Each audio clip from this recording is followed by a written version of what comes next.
સાંકરતા ગામ પાસે વિદ્યાર્થીઓનું ફરી ચક્કાજામ. વડોદરા વાસદ આણંદ રૂટની એસટી બસો રોકી વિરોધ. બસોની અછતથી વિદ્યાર્થીઓમાં ભારે રોષ. 3 દિવસમાં બીજી વખત વિદ્યાર્થીઓએ કર્યું ચક્કાજામ. માંગણીઓ નહીં સંતોષાય તો ઉગ્ર આંદોલનની ચીમકી. એસટી બસોની નિયમિત અને અપૂરતી વ્યવસ્થા કરવાની વિદ્યાર્થીઓની માંગ. નંદેસરી પોલીસને જાણ થતાં પોલીસ કાફલો ઘટના સ્થળે દોડી આવ્યો. ધારાસભ્ય કેતન ઇનામદારે પણ એસટી નિગમને પત્ર લખી કરી હતી રજૂઆત. ચક્કાજામથી થોડા સમય માટે વાહન વ્યવહાર પ્રભાવિત થયો. મોટી સંખ્યામાં વિદ્યાર્થીઓએ બસ રોકી ચક્કાજામ કર્યો. હું સાંકરતા ગામની વિદ્યાર્થીની નિત્યા. અમારે આજે બસ રોકવાનું જરૂર પડી કેમ કે અમે કેટલા દિવસથી અપીલ કરેલી છે કે અમને નવી બસ ફાળવો.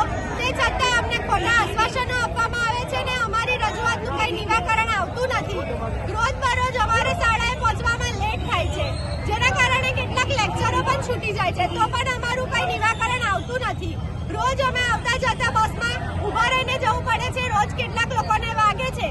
જ્યારે પોલીસ વાળાઓ બાઇક પર 3 સવારી હોવા છતાં બી ઊભા રાખે છે. આજે બસમાં 52ની સીટમાં 100 જણ ભરવામાં આવે છે, તો પણ અમારું કોઈ સોલ્યુશન નથી. કોઈ પગલાં લેવામાં આવતા નથી.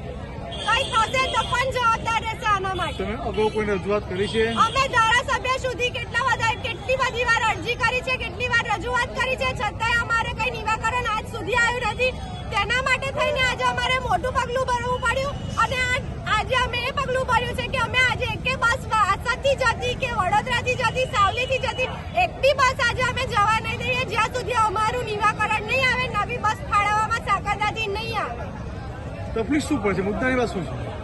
તકલીફ એ છે કે બસ લેટ આવે છે. બસમાં એટલી બધી ભીડ હોય છે કે ઊભી રહેવાની બી જગ્યા નથી હોતી.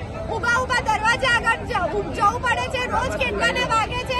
એક છોકરીનો પગ ફ્રેક્ચર થતા 3 મહિના એને પાટો આવ્યો, તો એનું ભણવાનું કેટલું બગડ્યું. તો હવે કોણ જવાબદાર? આમ તો મોદી સાહેબ કહે છે કે ભણશે ઇન્ડિયા ત્યારે જ આગળ વધશે, તો પછી આવું હશે ત્યારે કઈ રીતે ભણશે, કઈ રીતે ઇન્ડિયા આગળ વધશે જ્યારે પૂરી સેવા બસ સેવા જ નથી મળતી વિદ્યાર્થીઓને? કેટલાક લોકો તો કોલેજ જ વિચારીને નહીં આવતું કે બસમાં ઊભું રહીને જવું પડશે. આપનું નામ? નિત્યા.